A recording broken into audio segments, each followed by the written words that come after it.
ओम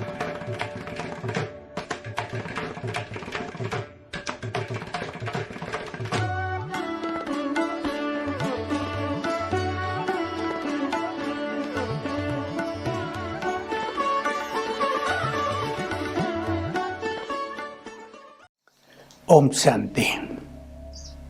इस सृष्टि की सबसे महान आत्मा जो आदि में श्री कृष्ण थी, आप सब जानते हैं श्री कृष्ण की महानताओं की, उनकी बुद्धिमत्ता की, उनकी बहादुरी की कितनी कहानियाँ प्रचलित हैं भारत में। कितनी भावना से लोग उनको पूछते हैं, मानते हैं, इष्ट देव समझते हैं, भगवान ही समझते हैं। पर वो भगवान नहीं, नेक्स्ट टू गॉड थे। शिव बाबा जो निराकार है, सर्वशक्तिवान है, उनके पूर्व जन्म में जब वो प्रजापिता ब्रह्मा थे, उनको इतना महान बना दिया था कि अगला जन्म उनका श्री कृष्ण के रूप में हुआ। संपूर्ण पवित्र, संपूर्ण शक्तिशाली, उनको भी सर्वशक्तिवान कहा गया। विश्व पर राज करने वाले, वहां तो दिखा केवल द्वारका पे राज करने वाले, लेकिन नहीं, भगवान ने उनको विश्व महाराजन बना दिया था। वही नारायण कहलाए थे। उनका ही अंतिम जन्म प्रजापिता ब्रह्मा के रूप में था, जिन्होंने महान तपस्या की थी, निरंतर योग युक्त रहते थे। शास्त्रों में गायन है, कुछ ऋषि ऐसे थे जो चलते फिरते भी समाधिस्थ रहते थे। ब्रह्मा बाबा की भी यही योग की सर्वोच्च स्थिति थी। वो चलते फिरते कर्म करते भी योग युक्त, अर्थात उनकी बुद्धि निरंतर परमात्मा स्वरूप पर स्थिर रहती थी। वे उनसे बातें करते रहते थे, उनसे मिलन करते रहते थे, जो चाहे उनसे पूछ सकते थे, जो चाहे प्रेरणाएं ले सकते थे, आगे की गाइडलाइन ले सकते थे, लेते ही थे। उन्होंने बहुत तपस्या की, इतनी तपस्या की, पूरे 33 वर्ष गहन तपस्या जिसे कहते हैं, अशरीरी होने की, आत्मिक दृष्टि बनाने की, संपूर्ण प्योरिटी की, बुद्धि को स्थिर करने की, निरंतर योग युक्त रहने की, अपने संस्कारों का शुद्धिकरण करने की। जो महर्षि पतंजलि ने योग के बारे में परिभाषा दी है, चित्त वृत्ति निरोध है इति योगा। चित्त की वृत्तियों का निरोध करना ही योग है। ये सब बाबा ने खूब किया और सिखाया। अपनी वृत्तियों को इतना निर्मल, इतना पवित्र, इतना शुभ भावनाओं से भरपूर, संपूर्ण अहिंसक, संपूर्ण निर्विकारी बना दिया, जो उनकी गहन तपस्या में उनके लिए बहुत मददगार रही। तो महान तपस्या करते करते जो उनके साथ रहते थे, जो बुद्धिमान लोग मिलने आते थे, जो खुद भी तपस्या करते थे, उन्होंने बताया कि बाबा का शरीर भी निर्मल हो गया है। यानी आत्मा के वाइब्रेशंस, मन के वाइब्रेशंस देह को भी पवित्र कर गए। देह की भी सारी कर्मेंद्रियां शीतल हो गई, सुगंधित हो गई, अंग अंग पवित्र हो गए थे। इसलिए बाबा अंतिम वर्ष में, एक वर्ष में 1968 में इस धरा पर विचरण करते हुए फरिश्ते स्वरूप में रहते थे।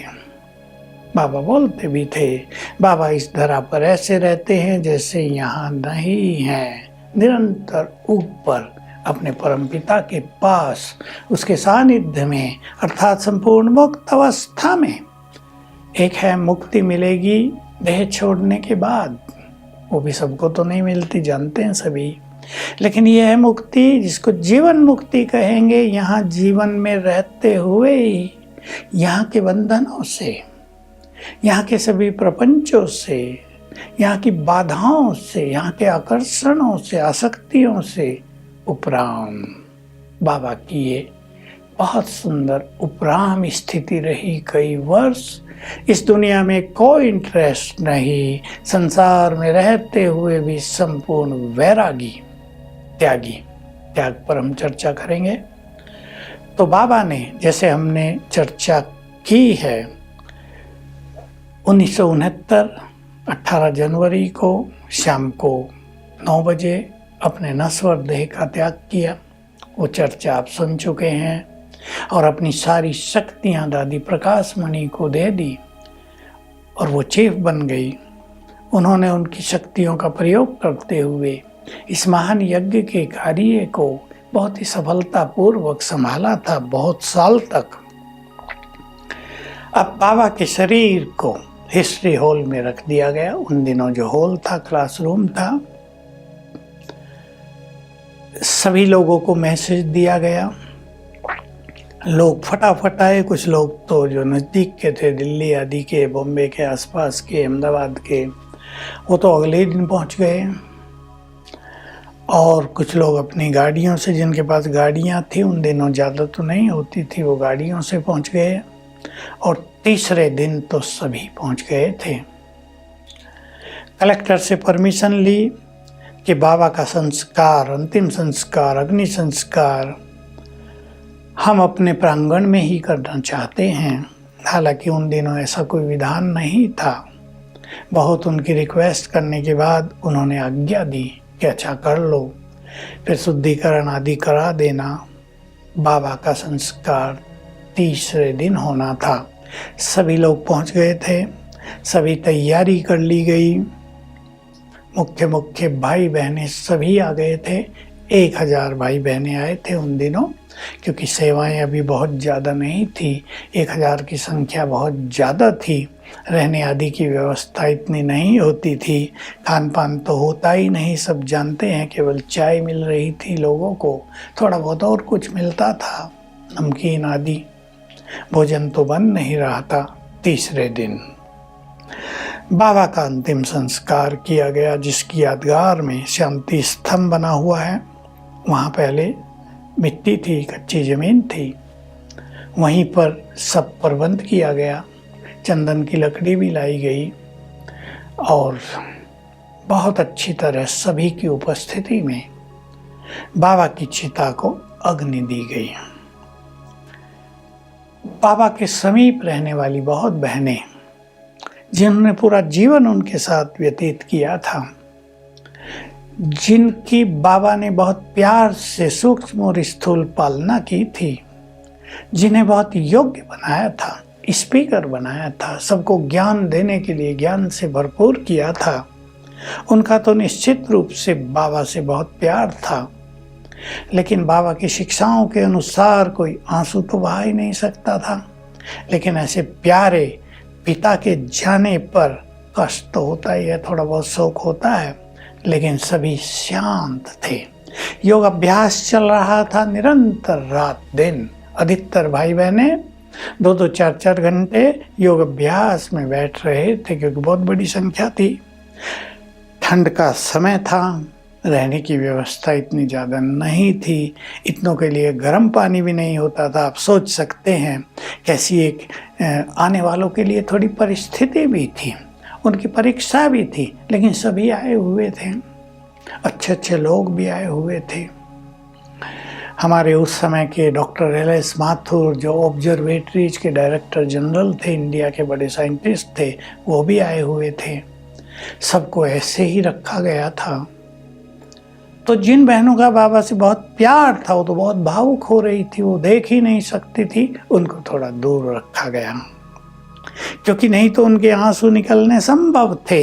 पर बाबा को ये प्रिय नहीं था और सभी चाहते थे कि बाबा के प्यार में हम आंसू नहीं बहाएं, श्रद्धा सुमन अर्पित करें, उनके कार्यों को हम पूर्ण करें। जो कार्य वो हमें देकर गए हैं, वो कार्य हमें पूर्ण करना है। यही हमारा उनसे सच्चा प्यार होगा। फिर बाबा को भोग लगा।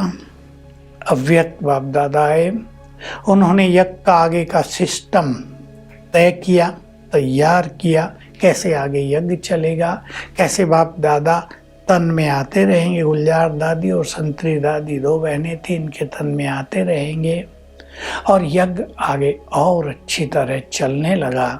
और आज हम यज्ञ का स्वरूप देख रहे हैं। दादी प्रकाश मणि की अध्यक्षता में, फिर दादी जानकी की अध्यक्षता में ये सेवाएं सारे विश्व तक फैल चुकी हैं।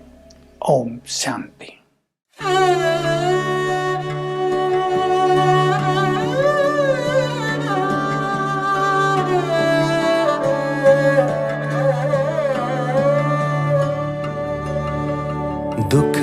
बांट ले किसी का, काम ये किए जा। दुख बांट ले किसी का, काम ये किए जा। एक हाथ ले रहा है, दो हाथ से दे जा। दुख बांट ले किसी का, काम ये किए जा। दुख बांट ले किसी का, काम ये किए जा।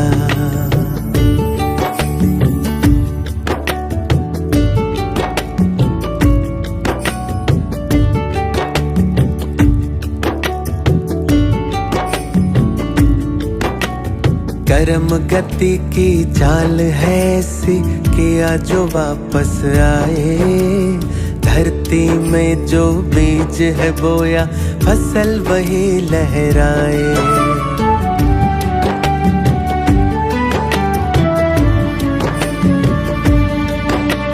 सोच समझ ले कर्मों की ये गठरी साथ ही जाए। एक बार जो चूक गया वो जीवन भर पछताए। तेरा क्या है मेरा क्या है, सोचने की बात है। आया खाली हाथ लेकर जाना खाली हाथ है। आया खाली हाथ लेकर जाना खाली हाथ है। दिल तोड़ मत किसी का, हौसला दे जा। दिल तोड़ मत किसी का, हौसला दे जा।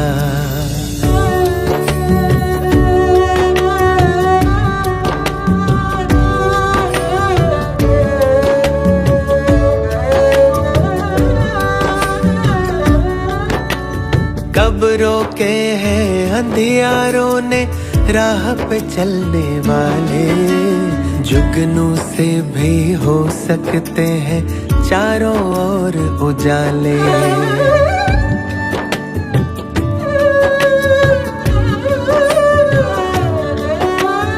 अंबर पे चाहे बिजली बरखा ने पहरे डाले। सूरज को कब रोक सके हैं बादल काले काले। किस दुविधा से जूझ रहा है बैठा है भ्रम पाले। मन की चाबी से खुल जाए हर दुविधा के ताले। मन की चाबी से खुल जाए हर बाधा के ताले। रात ढले तो दिन आ जाए, दिन ढले फिर रात है।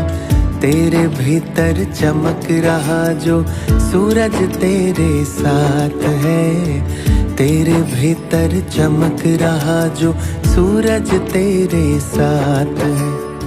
क्या दिया है क्या लिया है, नेकियों की बात है। आया खाली हाथ लेकर जाना खाली हाथ है। आया खाली हाथ लेकर जाना खाली हाथ है। मकसद है जिंदगी का बस भला किए जा। मकसद है जिंदगी का बस भला किए जा। एक हाथ ले रहा है, दो हाथ से दिए जा। दुख बांट ले किसी का, काम ये किए जा। दुख बांट ले किसी का, काम ये किए जा। दुख बांट ले किसी का, काम ये किए जा।